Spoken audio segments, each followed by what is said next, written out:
Ce qu'il est important de comprendre, c'est que les peurs pour les enfants sont réelles. Ils ne font pas semblant d'avoir peur. Lorsqu'ils ont peur, c'est parce qu'ils ne sont pas capables de se raisonner. Et tant mieux d'ailleurs, parce que les peurs sont là pour nous maintenir en vie. Si on a peur d'un danger, on va éviter ce danger.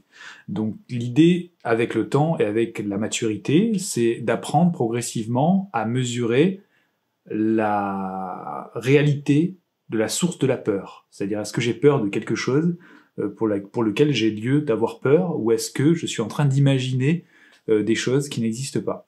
Et il se trouve que dans l'évolution de l'enfant, cette capacité à discerner le vrai du faux, ou le réel de l'irrationnel, ou le rationnel de l'irrationnel, elle s'acquiert avec la maturité cérébrale. La maturité cérébrale, c'est un long cheminement qui commence à la naissance, donc où les émotions sont vraiment à fleur de peau, et qui se termine vers 21 ans quand même, quoi, puisque le cerveau émotionnel est mature aux alentours de 21 ans. Bien sûr, entre-temps, il y a des étapes, notamment l'étape de l'âge de raison, ce qu'on appelle entre parenthèses l'âge de raison, entre 6 et 7 ans. Justement, cet âge-là, l'enfant va être capable de raisonner un peu plus sur ses émotions et de pouvoir se dire à un moment, ok, cette peur-là, elle n'est pas juste, elle n'est pas valide, je vais pouvoir passer au-delà et je vais pouvoir me rassurer. Mais avant qu'il puisse se rassurer, c'est aux parents et à l'environnement de pouvoir rassurer l'enfant si nécessaire, mais sans minimiser ce qu'il ressent, c'est-à-dire en lui disant « n'aie pas peur », au contraire, là, on lui dit « n'aie pas peur », on nie son ressenti, et lui-même va apprendre à nier ce ressenti, et ce qui est dommage, puisqu'il sera complètement déconnecté de ses émotions, par la suite. Donc l'idée, c'est vraiment de dire « je vois que tu ressens de la peur, quelle est l'intensité de ta peur ?» et aller, comme je le disais, enquêter avec lui. L'enfant ne va pas avoir peur des mêmes choses en fonction de son âge. On va voir maintenant quelles sont les peurs en fonction de l'âge de l'enfant. De 0 à 6 mois, l'enfant a peur de perdre ses appuis et également des bruits forts. De 7 mois à 1 an, l'enfant va avoir peur des visages inconnus, des objets qui apparaissent subitement. De 1 an à 2 ans, c'est la séparation avec les parents qui terrorisent l'enfant ou qui lui font peur, mais également le bain et les personnes inconnues. De 2 à 4 ans, ce sont d'autres peurs qui apparaissent, notamment les animaux, l'obscurité, les masques et les bruits nocturnes. De 5 à 8 ans, ce sont les êtres surnaturels qui font peur aux enfants, mais également le tonnerre, les gens méchants, qui peuvent être vus soit dans les films ou autres, mais également les blessures corporelles. De 9 à 12 ans, ce sont les événements qui proviennent des médias, donc et également il y a une peur de la mort qui intervient.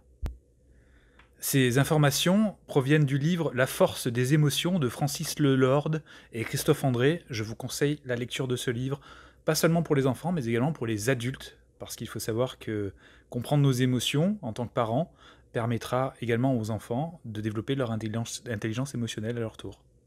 Je vous propose de découvrir maintenant quelques phrases à tester donc avec les enfants pour les aider à accueillir leur peur et même à les surmonter. La première phrase est « tu as le droit d'avoir peur ». Quand on leur dit « tu as le droit d'avoir peur », ça veut dire qu'ils ont le droit de ressentir de la peur et ils ont aussi le droit d'exprimer cette peur. Et il n'y a pas à avoir honte à avoir peur. On peut aussi faire preuve d'empathie en leur disant « je vois que tu as peur ». Cette situation semble t'inquiéter. Voilà, on essaye de verbaliser ce qu'ils ressentent. Et lorsqu'on les aide comme ça à verbaliser, on leur signifie qu'on écoute leurs ressentis et eux-mêmes se donnent aussi le droit finalement de les ressentir et de se rassurer et de s'apaiser en verbalisant ce qu'ils ressentent. Et notre astuce, c'est d'évaluer la peur. On peut leur demander de 1 à 10, quelle est l'intensité de ta peur ?